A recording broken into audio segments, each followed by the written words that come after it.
Zdaj smo o vplivih na moške smo že precej povedali in vi ste jih enkrat tudi poimenovali za narcisoidne psihopate. Se pravi, a lahko še malo razložite te psihološke posledice na moške, pa zakaj ste jih tako poimenovali? Ja, no, nisem jaz sem to iz literature potegnil ven, ne. Torej, jaz sem prej omenil mamone, ne, kot nek popularni izraz, ki se je v celi znanstveni sredini prijel, ne, izvira iz Italije, mamini sinčki. Pojav narcisov, ne, torej samo všečnih nastopačev, če gledamo zdaj o psihoprofilih teh ljudi, ne, torej te ne premorejo nobene empatije do sočloveka, ne, in zanimivo, da gre za, ko so psihologi ugotovili, gre za razkroj tega zdravega jaza, zdravega egota, ne. Torej, kaj je zdrav ego, kaj je bolan ego? Zdrav ego je tisti, ki ga imamo mi nekako vgrajenega v svoje vedenjske vzorce, ne, ki nam omogoča preživetje, ne. Torej, to je tisti preživetveni instinkt, bi lahko temu rekli na tej ravni. Če pa ego razkorjen, če je prizadet, potem imamo popravka z totalnimi, bi rekel, egoisti, ne. Tisti, ki sploh ne vidi sočloveka, ker mi je vse sredstvo za doseganje njegovih več ali manj bolnih ambicij, ne.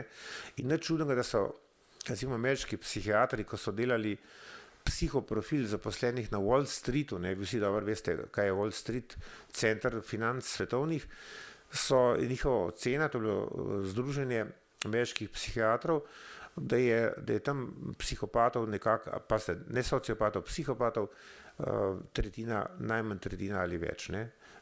Ne polovica, ampak med polovico pa tretjino. Torej vidimo, da je to naplavlja v vzvode oblasti in da se te tipi, ne, koncentrirajo v glavnem v bankah, na borzah in tako naprej. Imamo popravka za eno posebno psihologijo teh posameznikov, tudi ste videli, mislim, da je nekaj odličnih filmov bilo zvrtenih, ne, kako je ta zadnji naslov, sem ga gledal, ko je se dogaja na Wall Streetu, ne. Mislim, da je bil predlanskem je prišel ven. No, pa še en, prejšnji je bil, ko je igral Michael Douglas, tudi v teh prizorih, kako ti ljudje v borzi poslujejo, ne. Torej vidimo, da gre za stvar, ki je obdelana. Zdaj, jasno, od narciska, od samovšečnega nastopača, ki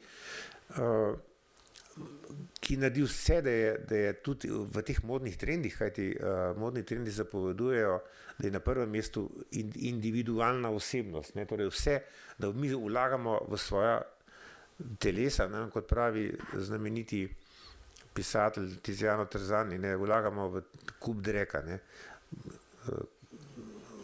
pozabimo na svojega duha, ne, kajti duh človeka je tisto, ko dela človeka z veliko začetnico, ne.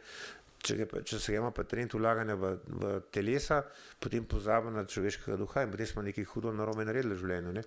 Torej, samovšečni nastopači kot to, da ne prenesejo kritike, ne, hočejo vsem ugajati, so zelo sladkih besed in kot profesor Zupančič pravi, ne, uboga ženska, ki nasede tem prevarantom, ne, kajti višji, ki jo odvleče, višjo nadstropje, kot jo zapelje, večjo globino treši na beton, ko spozna, s kom ima opravka, ne. Zelo slikovita primerjava.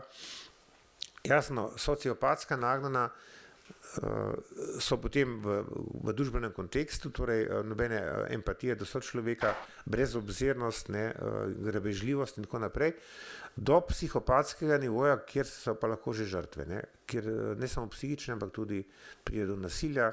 In ta psihopatija imamo v sodobnem svetu ogromno, vidimo, kakšne čudne stvari se dogajajo, tako da ni samo biološki temelj človeka, ampak tudi socialne posledice so dramatične.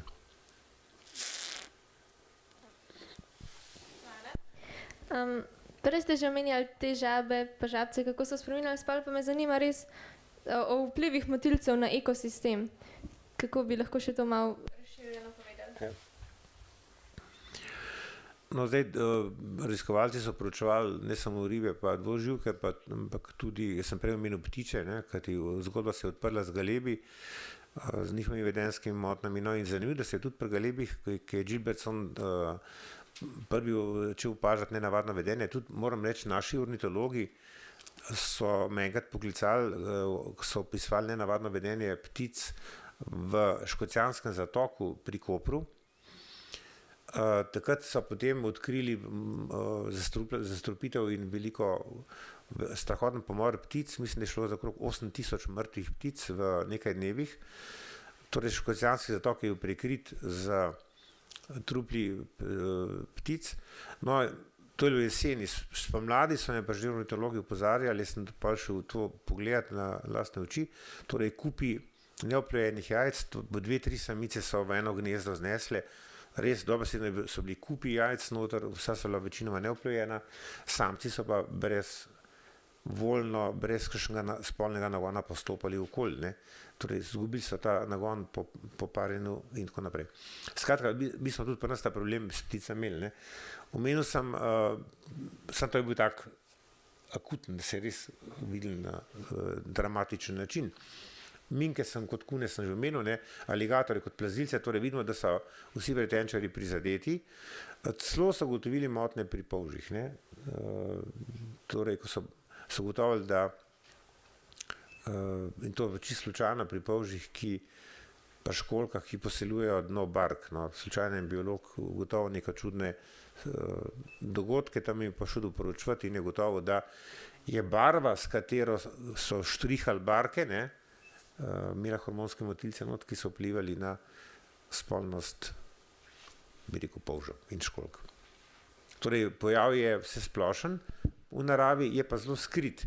Celo so ga opazili pri koralah in to je še ena dramatična zaostritev, kajti to, kar so opazili na koralah, vi iz biologije veste, da korale živijo v simbiozi z algami, ne, da imajo simbiozo, ki traja nekaj 100 milijonov let že v geološki zgodovini.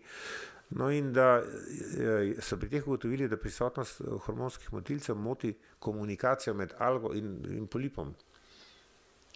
Ne, torej, vsa živa bitja so med sabo povezana, tudi recimo bakterije ne smemo smatrati kot entitete, ne, da vsaka bakterija zase, ampak je ta nov pogled mikrobiologov, da to deluje kot superorganizem, ki perfektno komunicira znotraj svoje skupnosti, ne, in biokemično in z signali elektromagnetnimi in tako naprej. Ne. Hvala. Če se še malo osredotočimo spet na koncentracije oziroma na količino, ki je potrebna.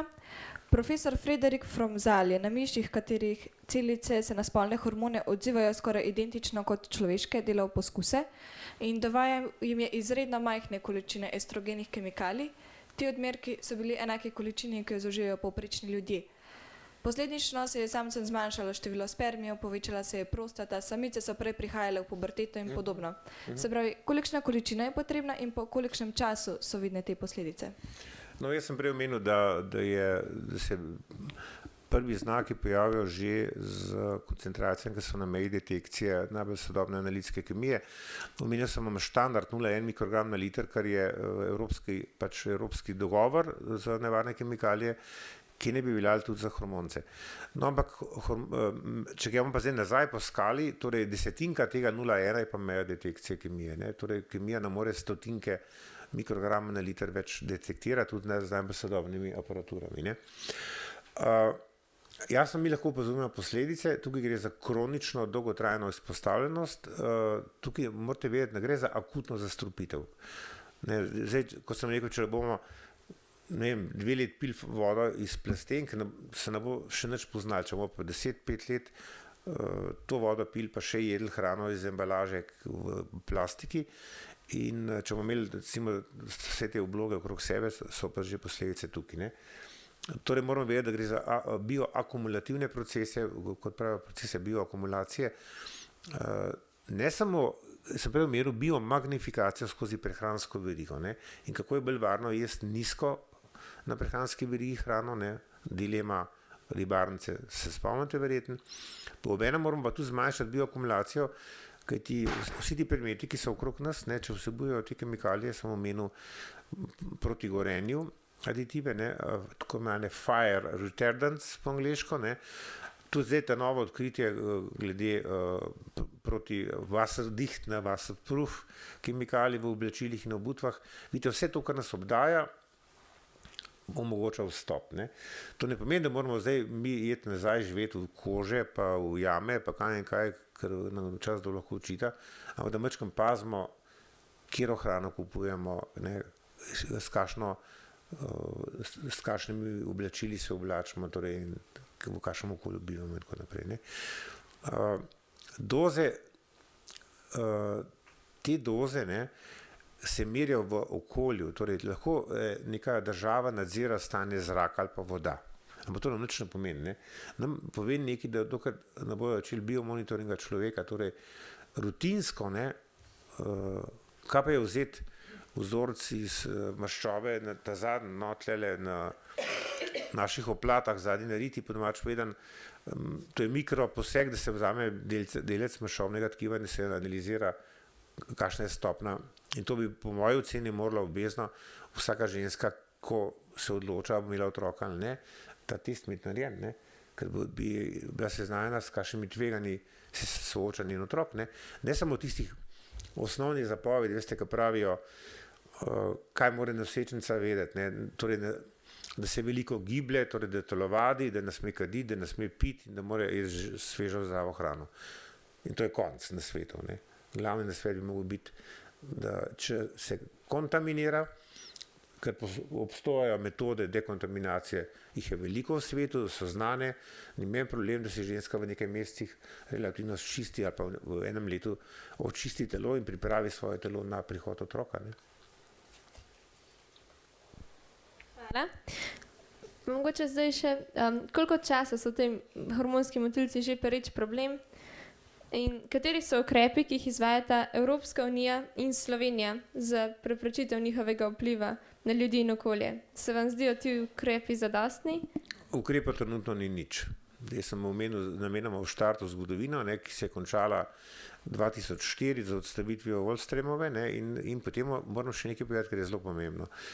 Torej, že leta 2005 je 100 vodilnih raziskovalcev v Evropi podpisalo tako imenovano Praško deklaracijo v Pragi, Prague Declaration, s katero apelirajo na evropsko javnost, na politiko, tudi na javnost, na medije, da odprejo temo hormonskih motilcev, kajti zahteva so nadaljevanje raziskav, kajti v nasprotnem primeru nam grozi tole,